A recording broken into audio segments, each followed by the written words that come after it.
Poštovanje dragi ljubitelji najvećih paprika na svetu, paprika i džinovskog paradajza, organske proizvodnje. Ispred nas je sorta paprike Ajvaruša, znači zove se Makedonka.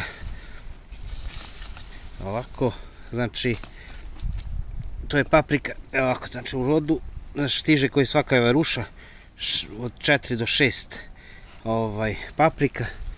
Evo, pogledajte ovako, znači dobra je stvar kod nje, zato što je uvek skoro na 2 vode, evo pogledajte sami, uvek skoro na 2 vode, retko koja bude na više od 2 vode, evo pogledajte sami prave, dugačke, znači lake za pečenje, na 2 vode, znači pečete jednu stranu, drugu stranu, jedna strana, druga strana,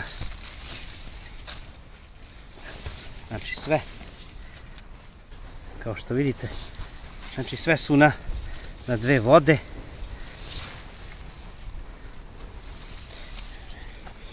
Znači jaka, stabilna biljka.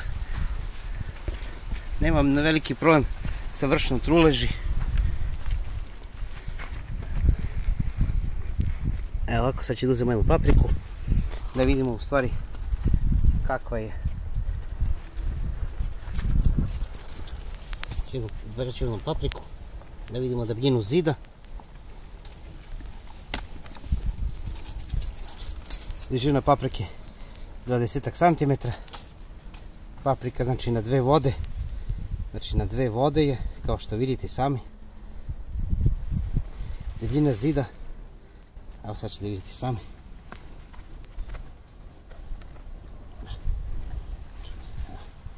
Debljina zida, znači nema mnogo semena. Debljina zida otprilike